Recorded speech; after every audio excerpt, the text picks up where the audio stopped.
जय हिंद दोस्तों, this is Diksha this side and welcome to my channel learn and flourish. ये हिस्ट्री स्पेशल वीडियो है for the CTET exam, you know very well.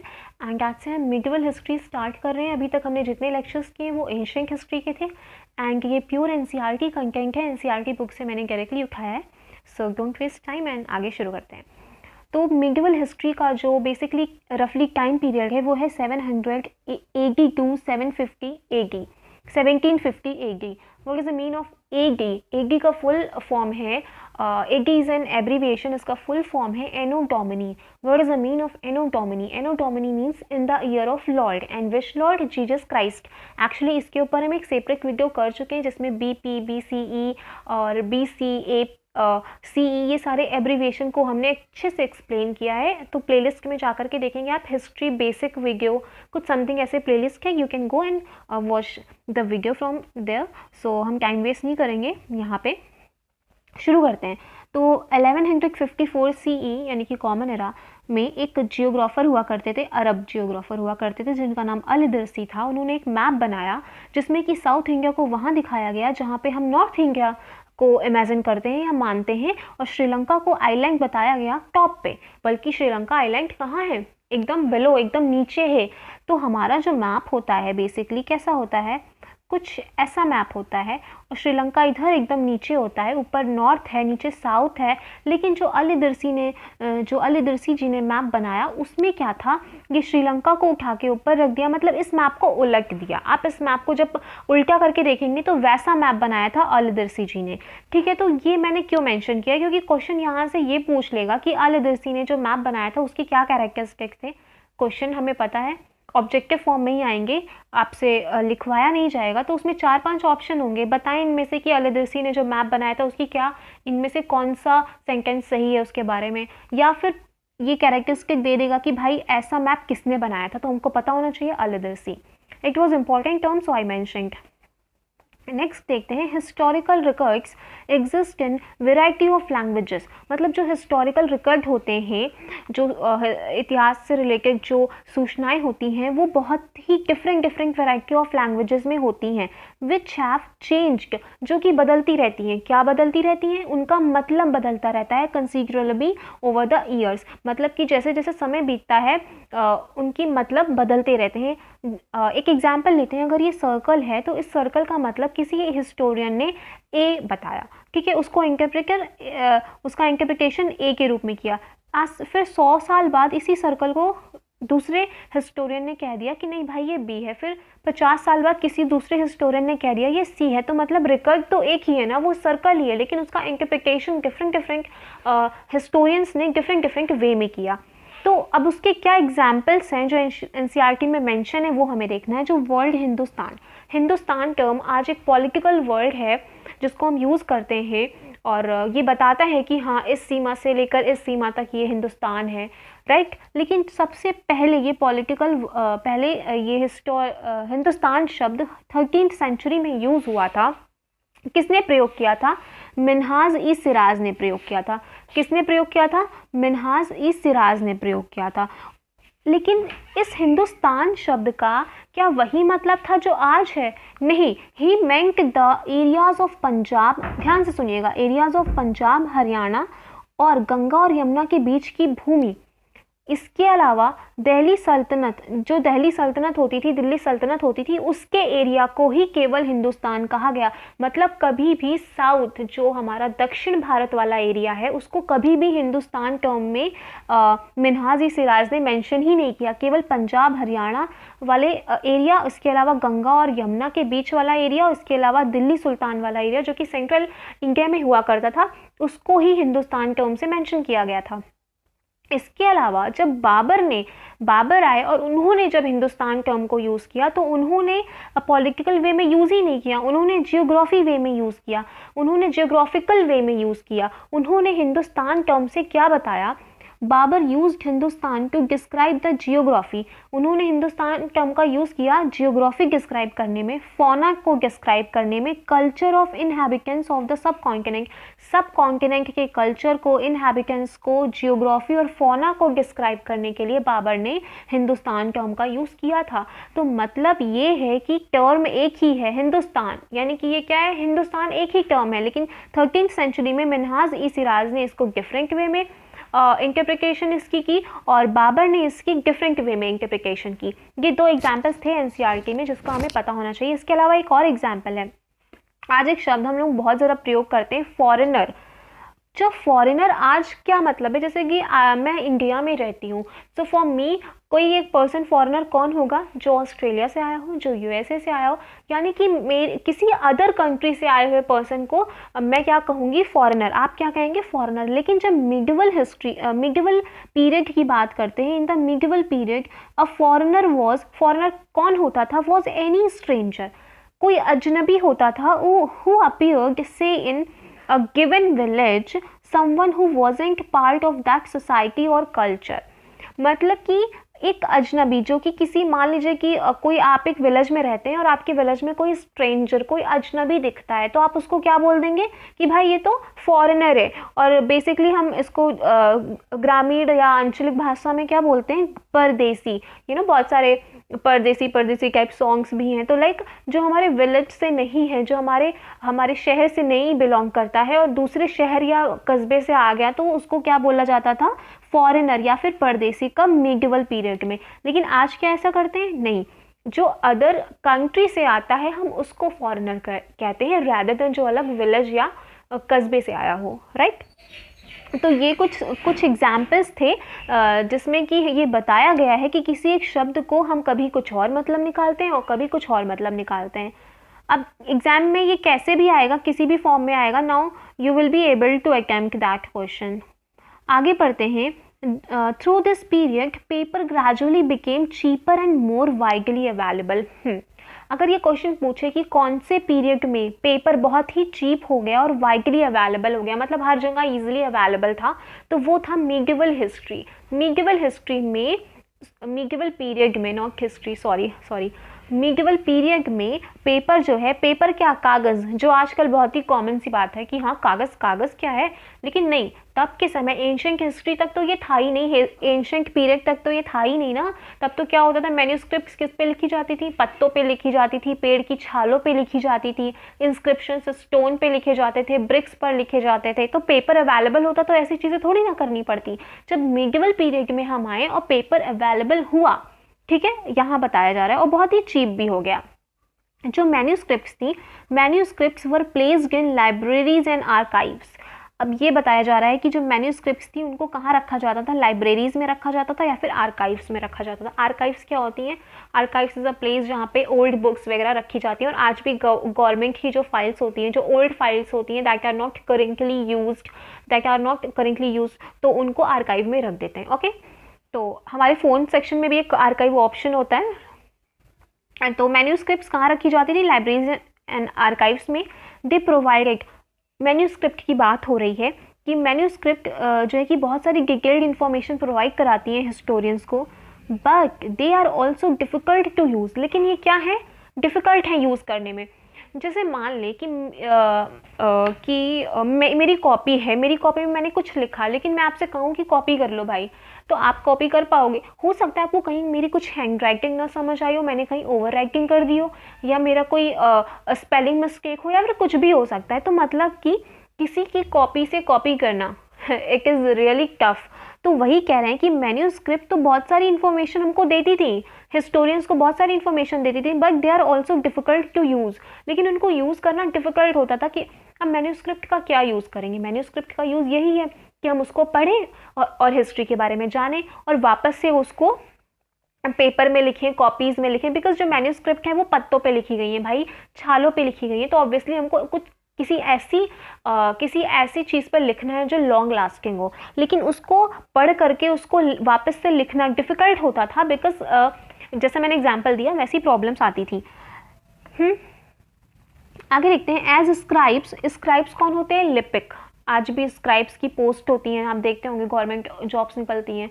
तो scribes कौन होते हैं? लिपिक, जो लिखने पढ़ने का काम करते हैं। तो स्क्राइब्स कॉपीड मैन्यूस्क्रिप्ट्स, मतलब जो स्क्राइब्स होते थे उन्होंने मैन्यूस्क्रिप्ट को कॉपी तो किया, they also introduced small changes, मतलब लेकिन अपने खुद के चेंजेस भी ला दिए। मतलब आप किसी चीज़ को एज इट इज़ कॉपी नहीं कर सकते, आप कुछ ना कुछ उसमें अपनी कोई अपना शब्द जोड़ दोगे, कोई अपना डिफरेंट सेंटेंस जोड़ दोगे। तो वही हुआ जब मिडिवल पीरियड में जब मैन्यूस्क्रिप्ट का यूज़ करके उनको स्क्राइब्स ने, लिपिक ने लिखने की वापस से कोशिश की, तो उसमें क्या हुआ, थोड़े थोड़े चेंजेस आते गए, ठीक है ना। These small differences grew over the centuries of copying until manuscript of the same text became substantially different from one another. मतलब कि ये मैन्यूस्क्रिप्ट है, ठीक है ना, फिर किसी ने इसको जो है कि इसमें लिखा, ठीक है, ये पहला लिखा गया, फिर इससे किसी और ने लिखा दूसरा, फिर इससे किसी और ने लिखा तीसरा, फिर इससे किसी और ने लिखा चौथा।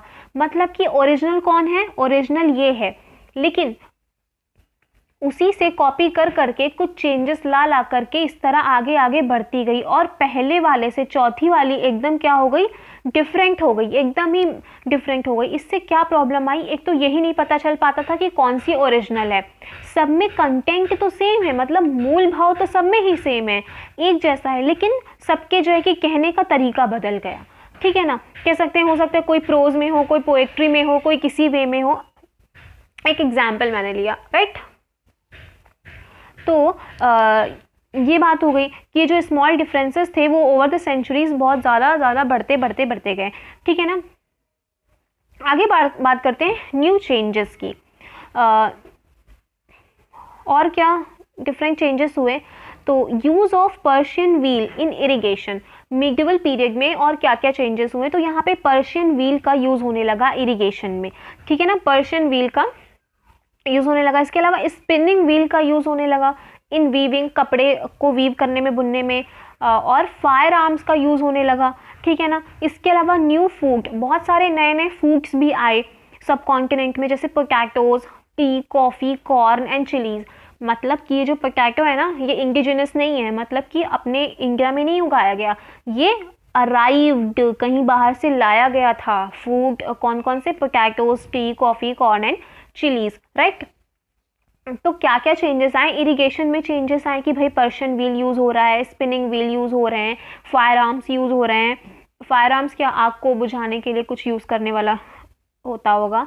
और इसके अलावा बहुत सारे नए नए डिफरेंट फूड्स आए बाहर से, पोटैटोज, टी, कॉफ़ी, ठीक है ना। तो फिर इंडिया में इसको ग्रो करना शुरू किया गया। तो ये सारे चेंजेस मिडिवल पीरियड के टाइम पे हुए।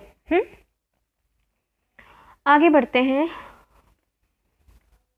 ये वाली है डिफरेंट ग्रुप्स। अब सोसाइटी में डिफरेंट ग्रुप्स बनने लगे। One group of people who became important in this period, मतलब मिडिवल पीरियड, कौन था? वो राजपूत। जो राजपूत थे वो मिडिवल पीरियड में बहुत ज़्यादा इम्पॉर्टेंट हो गए, ठीक है ना। और ये राजपूत टर्म कहाँ से यूज हुआ है, कहाँ से शुरू हुआ? राजपुत्र से। राजपुत्र मतलब सन ऑफ रूलर, राजपुत्र मतलब सन ऑफ रूलर, तो उनको क्या बोलेंगे? राजपूत बोलेंगे, ठीक है। तो बेसिकली जो मेन वर्ड है वो राजपुत्र है, वहीं से डराइव हुआ है ये शब्द Rajput. As society became more differentiated, people were grouped into jatis और sub caste and ranked on the basis of their backgrounds and their occupations.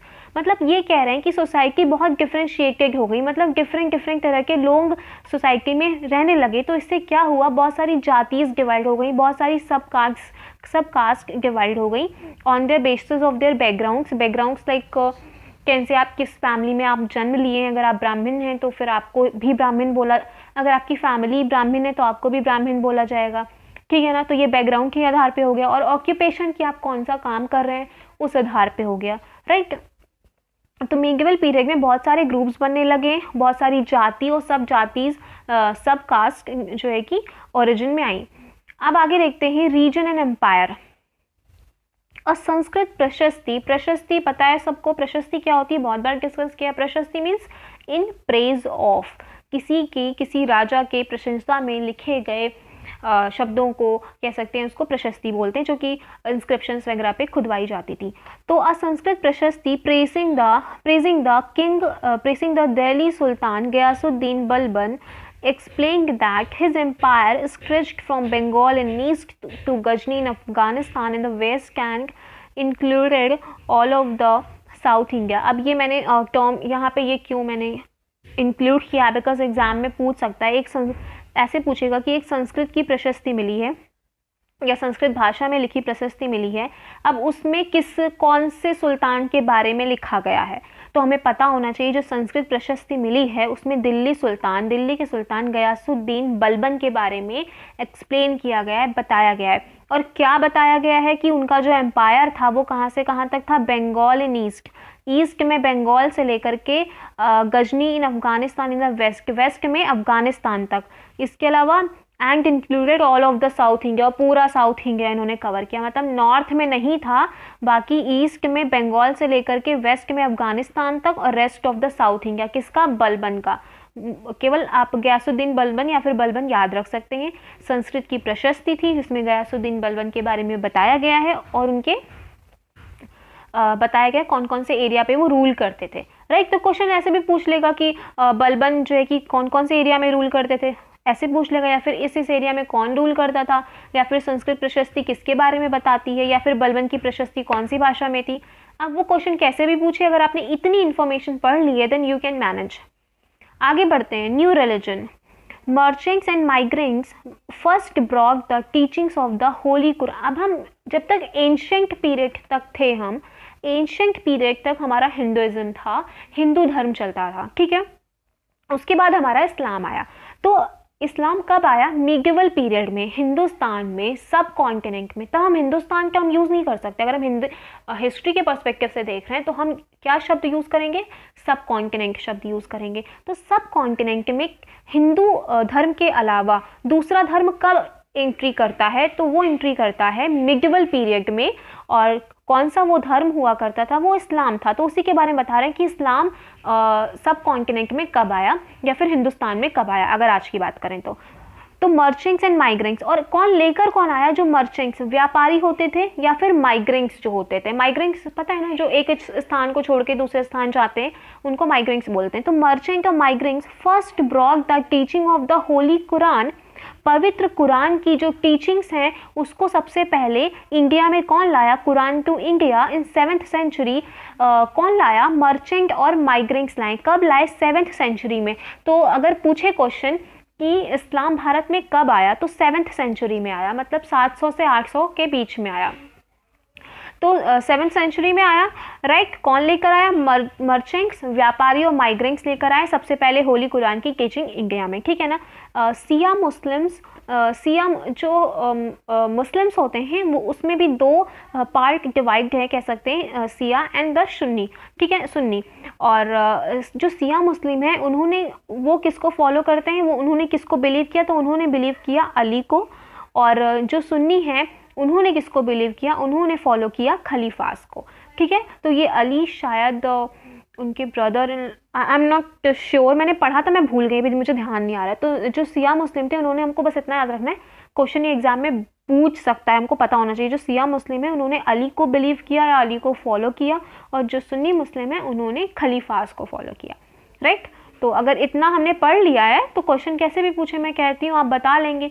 देखिए, अगर ऑब्जेक्टिव टाइप में क्वेश्चंस पढ़ेंगे, वन लीनियर क्वेश्चंस करेंगे तो उसमें सारी चीज़ें कवर नहीं होंगी, लेकिन इस तरह टॉपिक वाइज थोड़ा थोड़ा पढ़ेंगे ना तो सब क्लियर भी हो जाएगा। बहुत शॉर्ट वे भी है और ये बहुत कन्वीनियंट, बहुत अच्छा वे है ये पढ़ने का। आगे देखते हैं, डिवीजन ऑफ हिस्ट्री। अब जैसे मैंने बताया डिवीजन ऑफ हिस्ट्री में क्या ना, एंशिएंट होता है, मिडिवल होता है, मॉडर्न होता है। In the middle of the 19th century और 19th सेंचुरी के बीच की बात है, तो ब्रिटिश हिस्टोरियंस थे, ब्रिटिश इतिहासकार थे, उन्होंने इंडिया की हिस्ट्री को डिवाइड किया 3 भाग में। क्या क्या भाग में डिवाइड किया, हिंदू, मुस्लिम और ब्रिटिश पीरियड। कतई गलत किया, ऐसे कोई हिस्ट्री डिवाइड होती है? मतलब एज ए अभी मैंने बताया ना आपको कि एंशंट पीरियड तक केवल हिंदू धर्म था, फिर मिडिवल से इस्लाम आया, उसके बाद ब्रिटिश उसके बाद आए ना, मॉडर्न हिस्ट्री में ब्रिटिश आते, तो उन्होंने एंशंट को हिंदू कर दिया और मिडिवल को मुस्लिम कर दिया और मॉडर्न को ब्रिटिश पीरियड कर दिया, जो कि बिल्कुल ही गलत है, बिल्कुल बेकार है। लेकिन मेंशन मैंने इसलिए किया बिकॉज एनसीईआरटी में मेंशन है, हम धर्म के आधार पर नहीं डिवाइड कर सकते, हम जाति के आधार पर हिस्ट्री को डिवाइड नहीं कर सकते। वो तो भाई उस समय की, उस काल की विशेषता रही कि एंशंट में हिंदू धर्म था, मिडिवल में इस्लाम आ गया, 7th सेंचुरी में आया ना, 7th सेंचुरी में आ गया, तो वो उस टाइम की विशेषता थी। अब हम उसी के धर्म के आधार पर ही डिवीजन करने लग जाए, तब तो आप अपनी सोच को ही देखें भाई क्या है। तो क्वेश्चन एग्जाम में इससे पूछ सकता है कि ब्रिटिश हिस्टोरियंस ने हिस्ट्री को कितने पार्ट्स में डिवाइड किया, तो हमको पता होना चाहिए 3, और कौन कौन से पार्ट्स थे ये भी पता होना चाहिए। That's why I mentioned. Just a minute, next slide है ये। न्यू डायनेस्टीज, और कौन कौन सी नई डायनेस्टीज डेवलप होना शुरू हुई। तो in the 7th century there were big landlords. वहाँ उस समय क्या होता था, बड़े बड़े लैंडलॉर्ड्स हुआ करते थे, इनको सामंताज बोलते थे। एक्चुअली क्या होता था, आपको पता ही होगा, जब हमारा एकदम लास्ट का एंशंट पीरियड चल रहा था, Gupta and post Gupta period, तो तभी जो किंग्स होते थे ना, वो थोड़े थोड़े वीक होना शुरू हो गए। उनके पास बहुत ज़्यादा फंड नहीं थे कि वो अपने ऑफिशियल्स को पे करें, तो उन्होंने क्या किया, भूमि का टुकड़ा देना शुरू कर दिया अपने ऑफिशियल्स को। तो जब भूमि का टुकड़ा देना शुरू कर दिया, तो जो उनके ऑफिशियल्स थे वो मजबूत होते चले गए। तो वही बात कह रहे हैं कि देयर वर बिग लैंडलॉर्ड्स, उनको क्या बोलते थे, सामंताज बोलते थे, सामंत बोलते थे। मतलब किंग के, राजा के जो ऑफिशियल्स हैं, जो राजा जिनको पे नहीं कर पा रहा है भाई, भूमि का टुकड़ा दे रहा है, तो उन्हीं को क्या बोला जाता था, सामंताज बोला जाता था। As they gained power and wealth, they declared themselves to be महासामंता। अब भाई अब सामंत जो है, वो सामंत क्या करता था, वो रेवेन्यू कलेक्ट करता था। मान लो कि भूमि का यहाँ पे टुकड़ा दे दिया एक किसी पर्सन को, सामंत को, तो वो क्या करेगा, वो इस गांव से रेवेन्यू कलेक्ट करेगा। रेवेन्यू कलेक्ट करेगा तो उसके पास वेल्थ आई कि नहीं आई, वेल्थ आई। इसके अलावा क्या होता था कि जो आर्मी होती थी ना, वो भी इसके कैन से, ये जो सामंत होते थे ना, ये आर्मी को फीड करते थे, ठीक है ना, आर्मी को फीड करते थे, आर्मी का रख रखाव देखभाल करना ये करते थे। फिर जब भी किंग को जरूरत होती तो आर्मी को प्रोवाइड कराते थे। तो दोनों तरह से देखा जाए, इसके पास रेवेन्यू भी है, वेल्थ भी है, और इसके पास पावर भी है, बिकॉज आर्मी को ये फीड कर रहा है, आर्मी इसके दिशा निर्देशों पे चल रही है। तो धीरे धीरे क्या हुआ, जो सामंत होते थे, उनको धीरे धीरे पावर एंड वेल्थ मिलती गई, तो वो अपने आप को महासामंता उन्होंने डिक्लेयर कर दिया। फिर उसके अलावा महामंडलेश्वर, ठीक है। तो ये टर्म्स, अब ये इम्पॉर्टेंट इसलिए है जानना, क्योंकि पूछ लेगा कि सामंत, जैसे जैसे सामंत जो थे उनको पावर और वेल्थ मिलती जा रही थी, तो उन्होंने कौन कौन से टर्म अपने लिए यूज़ किए, तो महासामंत यूज़ किया और महामंडलेश्वर यूज़ किया। एग्जाम्पल हम देखें, ये राष्ट्रकूटा जो डेक्कन में थे, साउथ में, वो सबऑर्डिनेट हुआ करते थे चालुक्यास के, जो कि चालुक्यास कहाँ रूल करते थे, कर्नाटक में रूल करते थे।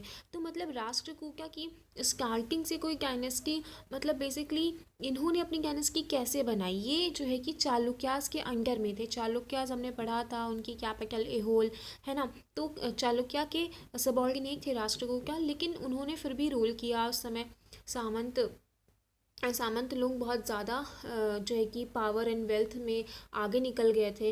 और एक बात और ध्यान रखनी है, इस समय जितने भी रूलर्स आए, जितने भी युद्ध किए गए, वो किसके लिए किए गए, वो वेल्थ के लिए किए गए। ये बात एकदम ध्यान रखनी है कि इस समय जितने भी युद्ध वगैरह हुए, वो किसके लिए हुए, वो वेल्थ के लिए हुए। होपफुली ये कलर विजिबल है, येलो ज़्यादा है, सही है ना, ओके।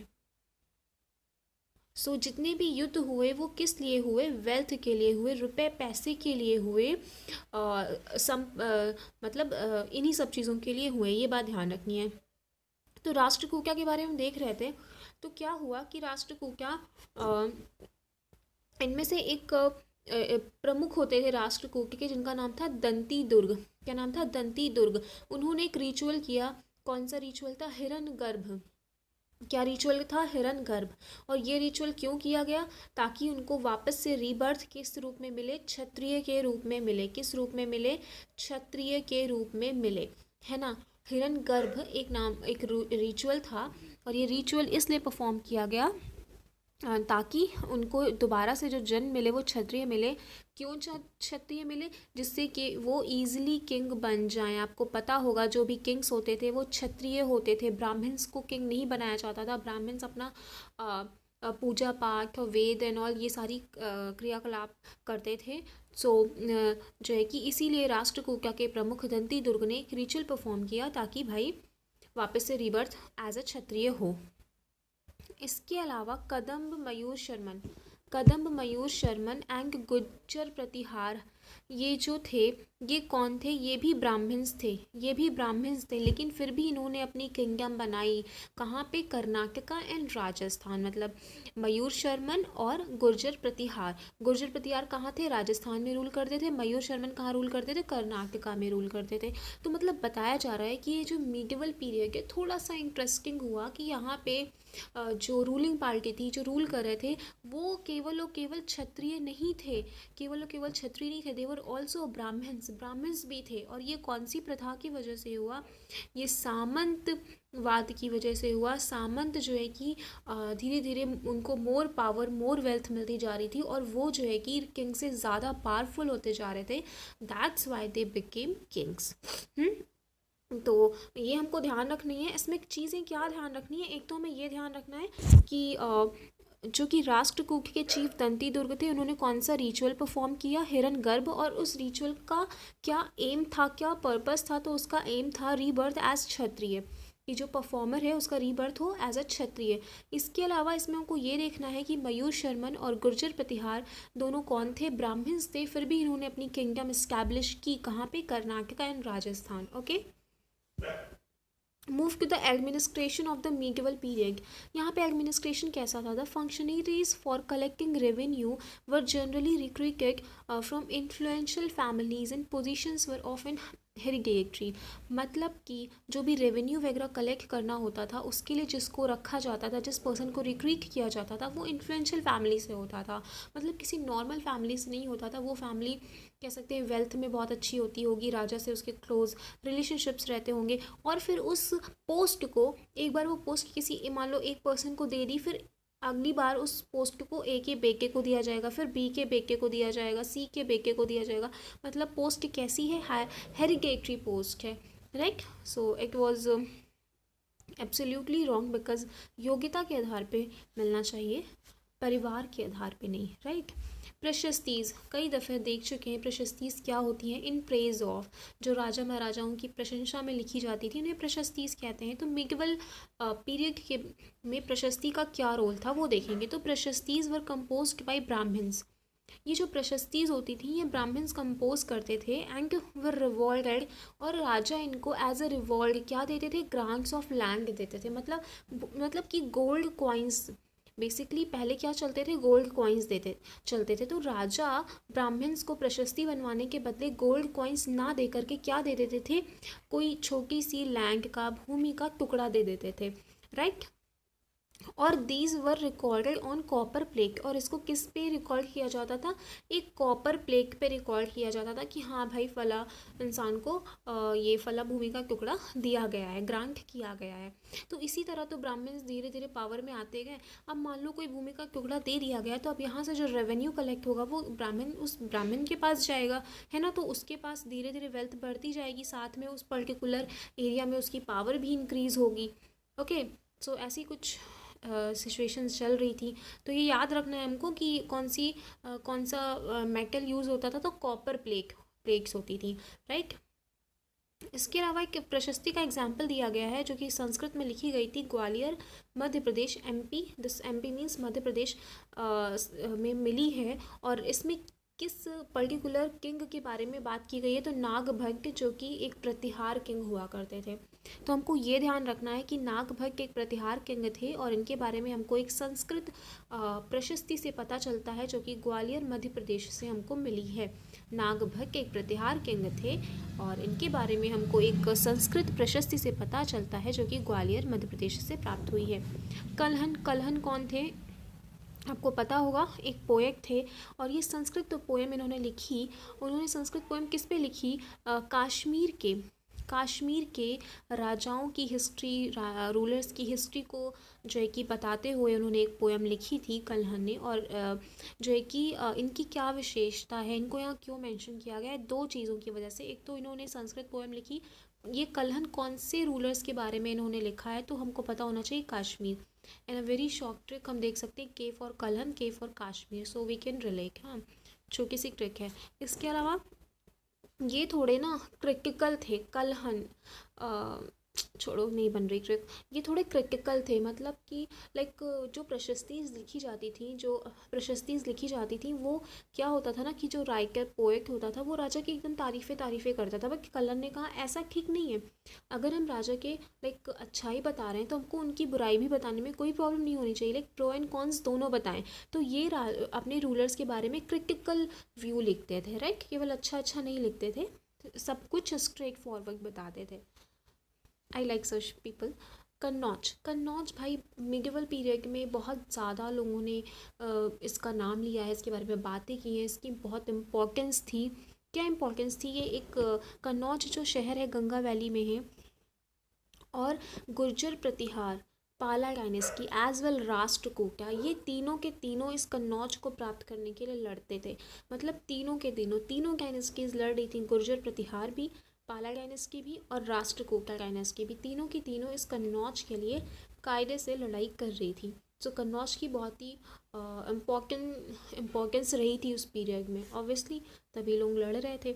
और क्यों लड़ रहे थे ये सारे किंग्स, मैंने सबसे पहले ही बताया, ये सारी लड़ाइयाँ इस समय केवल और केवल वेल्थ के लिए हो रही थी, केवल और केवल रुपए पैसे के लिए हो रही थी, राइट।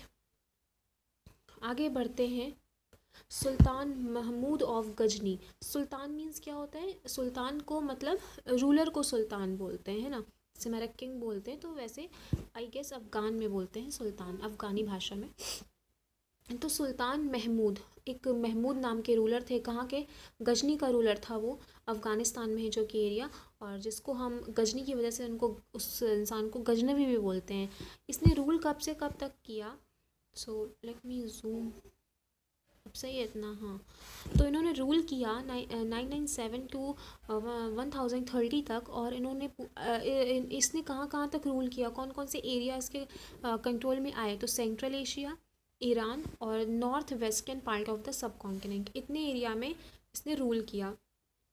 हमने सुना होगा गुजरात का सोमनाथ टेम्पल, इस पर एक अटैक किया था, और बहुत बार अटैक किया था, फिर भी इतनी बार, आई गेस 16 बार अटैक किया था, लेकिन फिर भी उस मंदिर में इतना धन था, वो एक पूरा धन कभी ले ही नहीं जा पाया। तो वो यही पर्सन था, ही रेडेड सोमनाथ टेम्पल गुजरात, ही इंटरेस्ट। इसके अलावा हमें ये बात पता कैसे चली कि भाई इस महमूद ऑफ गजनी के इस महमूद नाम के रूलर ने सोमनाथ टेम्पल पे अटैक किया? तो इसने खुद ही एक स्कॉलर रखा था जिसका नाम था अल बिरूनी, और इस अल बिरूनी ने इस गजनवी के सारे जो है कि जितने भी मतलब इसका लिखा चिट्ठा पट्टा था, और उस अल बिरूनी राइटर ने लिखा, और अरबिक लैंग्वेज में लिखा गया है। और कौन सी किताब है ये? किताब उल हिंद।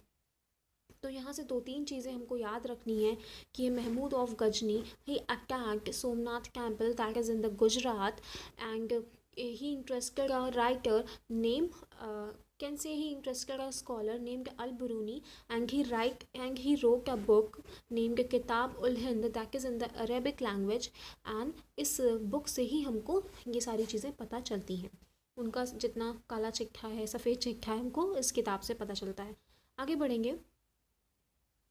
अब ऑब्वियसली अटैक किया है, मंदिर लूटा है, कुछ भी चीज़ लूटी हो, he was the attacker basically सब कॉन्टिनेंट में, तो वही यहाँ पे लिखा गया है।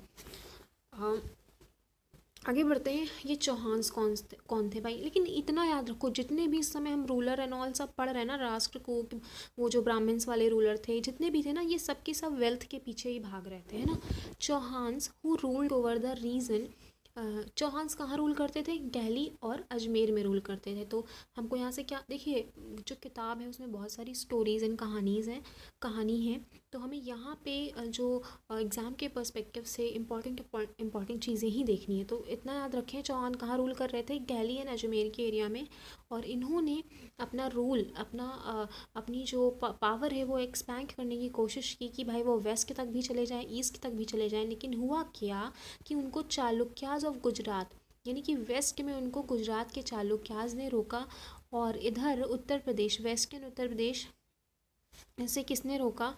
गहादवलाज ने रोका। ठीक है ना।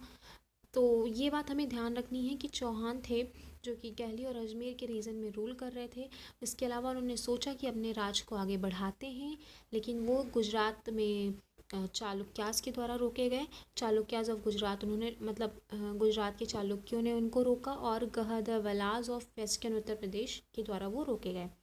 चौहान की बात कर रहे हैं तो पृथ्वीराज चौहान का नाम आएगा ही आएगा। तो पृथ्वीराज चौहान जिन्होंने किसको डिफीट किया था? अफगान का एक रूलर था जिसका नाम था सुल्तान मोहम्मद गौरी। हम सब ने उनकी स्टोरी सुनी है और आई गेस सीरियल भी आता था।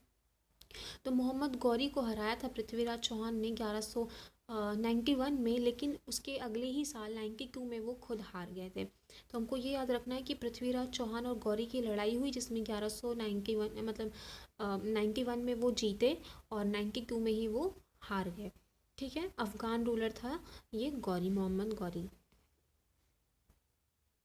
आगे बढ़ते हैं। चोला टेम्पल एंड ब्रॉन्ज स्कल्पचर्स। अब चोला के जो टेम्पल्स थे वो क्या इंपॉर्टेंस रखते थे? तो Chola temples often became the nuclei of settlements which grew around them. These were centres of craft production. Chola, देखो मतलब कह रहे हैं कि जो चोला के जो टेम्पल थे वो मतलब कि लाइक एक सेंटर बन गया सेटलमेंट का।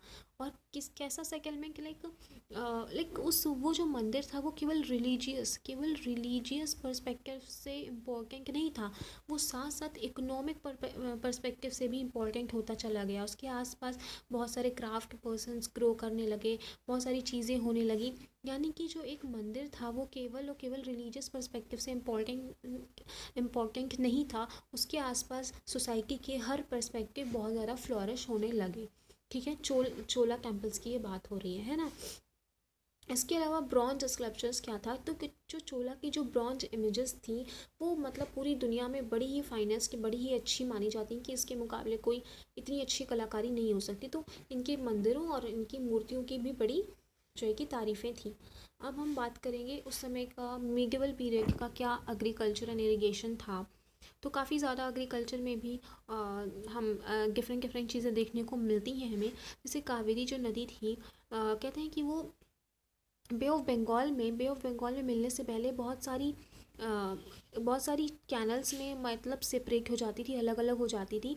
इससे क्या होता था कि जितनी भी कैनल्स हैं overflow frequently depositing fertile soil on their banks. मतलब ये जो कैनल्स हैं वो अपने किनारों पर फर्टाइल सॉइल को जो है कि मतलब कि जैसे कि नदी बह रही है, मिलने जा रही है, तो यहाँ पे बहुत सारा फर्टाइल सॉइल मतलब कि छोड़ दिया। और इसके अलावा ये जो कैनल्स बहती थी तो ये बहुत सारे एग्रीकल्चर के एरिया को मॉइस्चर प्रदान करती थी। एंड स्पेशली राइस, चावल, धान की फसल के लिए बहुत ज़्यादा इम्पोर्टेंट थी, है ना। इसके अलावा हम बात करेंगे जो इरिगेशन के डिफरेंट मेथड्स यूज़ हुए हैं। Variety of methods were used for irrigation. कुछ एरियाज़ में, इन सम एरियाज़ वेल्स वर डग, कुएँ खुदवाए गए। कुछ दूसरी जगह पे बड़े बड़े टैंक्स हमको देखने को मिलते हैं जिनका यूज़ रेन वाटर कलेक्ट करने के लिए किया जाता रहा होगा, है ना। तो ये सारी कुछ चीज़ें थी कि एग्रीकल्चर एंड इरिगेशन में हमने देखा। हमें ये लाइन्स हमें पता होनी चाहिए कि ऐसा लिखा है एनसीईआरटी में, the Kaveri branches off into several small canals before impacting into the Bay of Bengal.